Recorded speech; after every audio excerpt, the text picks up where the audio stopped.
এই কথা সৰ্বজন বিদিত যে সকলো সামগ্ৰীৰ ইতিমধ্যে দাম বৃদ্ধি হ'বলৈ ধৰিছে হুৰাহুৰে দাম বৃদ্ধি হোৱাৰ কাৰণে এতিয়া সৰ্বসাধাৰণ ৰাইজ বিপাঙত পৰিছে মই এই মুহূৰ্তত টংলাৰ সাপ্তাহিক বজাৰত উপস্থিত আছোঁ আৰু দেখা গৈছে যে আজিও যিসমূহ নিত্যৰ প্ৰয়োজনীয় খাদ্য সামগ্ৰী বিশেষকৈ পাচলি আৰু অন্যান্য যে আলু পিঁয়াজ এই সকলোবোৰৰ সামগ্ৰী ইতিমধ্যে হুৰাহুৰে দাম বৃদ্ধি হৈছে যাৰ ফলশ্ৰুতিত সৰ্বসাধাৰণ মানুহ বিপাঙত পৰিছে জুৰুলা হৈ পৰিছে মই কিছু সংখ্যক গ্ৰাহক ইয়াৰ ব্যৱসায়ী ক্ষুদ্ৰ ব্যৱসায়ী মই তেওঁলোকৰ পৰা আজি কিছু কথা জানিবৰ কাৰণে মই চেষ্টা কৰিম প্ৰথমে এগৰাকী গ্ৰাহক আছে মই তেওঁৰ পৰা জানিবৰ কাৰণে চেষ্টা কৰিম ক'ৰ পৰা আহিছে আপুনি মই হৰিচিঙাৰ পৰা আহিছোঁ ক'ৰ পৰা আহিছে হৰিচিঙাৰ পৰা কি ল'লে বস্তু এতিয়া লয় এতিয়া একোৱে হোৱা নাই ইমান দাম বস্তু এতিয়া ল'বই পৰা নাই আপুনি কি কিনিম বুলি আহিছিলে মই এতিয়া ধৰ আলু লাগে পাল্লা 110 টকা কৈছে এতিয়া ধৰ পিঁয়াজৰ দাম 60 টকা এতিয়া ধৰ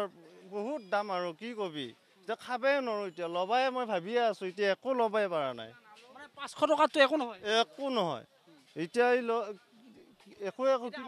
আপুনি কি কাম কৰে মই খেতিয়ক এই খেতিয়ক বা যিসকল হাজিৰা কৰা মানুহ তেওঁলোকৰ চলাৰ কষ্ট হৈছে না কৰোঁ হাজিৰা কৰোঁ সেনেকৈ চলি আছোঁ আৰু 3 টকা চলি আছে ল'ৰা 2জন ছোৱালী এজন এতিয়া বহুত কষ্ট একদম পাৰাই নাই চলবা এতিয়া কি কৰিম এতিয়া উপায় নোহোৱা হৈ গৈছে এতিয়া ক'ৰ পৰা আহিছে মই বজাৰৰ পৰা আছোঁ বস্তুৰ দাম বাঢ়িছে নে নাই বাঢ়িছে এতিয়া এই সুধা মোনালৈ ঘূৰি আছোঁ পইচা নাই এতিয়া কাম কৰিবাও চকু দি দেখা নাপাওঁ এতিয়া বস্তুগিলাৰ দাম বহুত কম কিমান আনিছিলে পইচা আনিছিলোঁ 100 টকা 100 দি কি হ'ব খালী মোনা লৈ আহিছে চাওক এইগৰাকী আইতাৰ এটা দুখৰ বেদনা বুলি ক'ব লাগিব এটা চাওক খালী মোনা মোৰ সহযোগী ভিডিঅ' গ্ৰীণে দেখুৱাইছে মাত্ৰ 100 টকা এটা লৈ আহিছে 100 টকাত কি বজাৰ কৰিব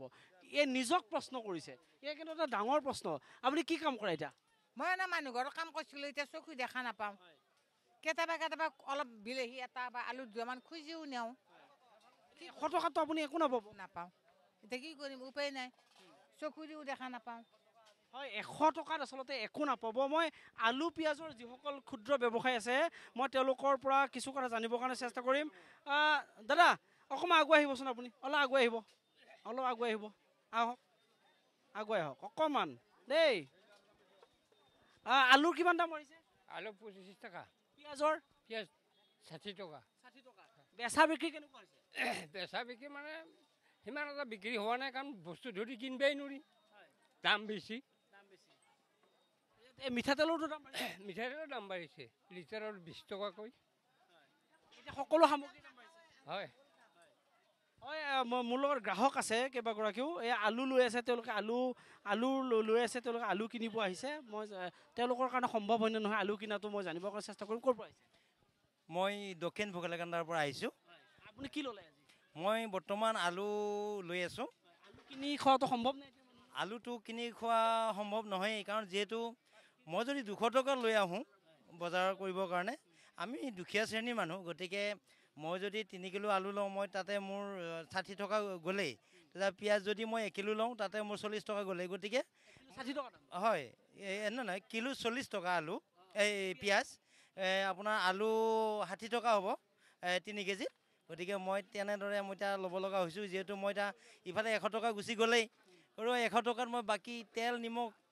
এনেকৈ মই দালি কিবা ল'ব লাগিলে মোৰ 100 টকাত মেকআপ নহয়েই গতিকে সেইকাৰণে মই এইটোৱে মই আমাৰ বিভাগীয় যোগান মন্ত্ৰী মহোদয়ক মই এটাই অনুৰোধ যে এই বিষয়লৈ আমাৰ দুখীয়া শ্ৰেণীৰ মানুহখিনিক এটা সকাহ দিবৰ কাৰণে তেওঁ য'ত পৌনাস্তি যিহেতু আমাৰ ৰানিং চৰকাৰ গতিকে তেওঁ এইখিনি কথা যাতে অলপমান অনুধাৱন কৰে ৰাইজক এটা সকাহ দিয়াৰ চেষ্টা কৰে গতিকে আমাৰ অসমৰ জনসাধাৰণ প্ৰায়খিনি গাঁৱলীয়া মানুহখিনি যথেষ্টখিনি দুখীয়া গতিকে তেওঁলোকে হাজিৰা কৰিও তেওঁলোকে মানে কি খাদ্য ঘৰত পৰিয়ালক যোগান ধৰিব পৰা নাই গতিকে এইখিনি ক্ষেত্ৰত আমাৰ যোগান মন্ত্ৰী মহোদয়ে য'ত পৌনাস্তি যদি ৰাইজক সকাহ দিবৰ কাৰণে তেওঁ যত্ন কৰে গতিকে তেওঁ মই হয় যোগান মন্ত্ৰীলৈকে তেওঁলোকে আহ্বান জনাইছে কাৰণ এতিয়া চাওক সকলো সামগ্ৰীয়ে জুই চাই দাম হৈছে মই আন পাচলিৰ ব্যৱসায় আছে মই তেওঁলোকৰ পৰাও কিছু জানিব বিচাৰিম তেওঁৰ দোকানত গ্ৰাহক একেবাৰে নাই একেবাৰে সুদাভাৱে তেওঁ বহি আছে তাত অকণমান উঠি আহিব হয় অলপমান উঠি আহক বেচা বিক্ৰী কেনেকুৱা বেচা বিক্ৰী ভাল নহয় বস্তুৰ দাম বহুত এতিয়া বহি আছোঁ আৰু এই কবিৰ কিমান দাম কবি 60 টকা কিলো কিমান দিন আগত কিমান আছিলে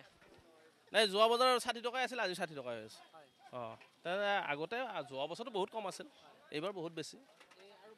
বাকী এতিয়া পটলৰ দাম কম 30 টকা এই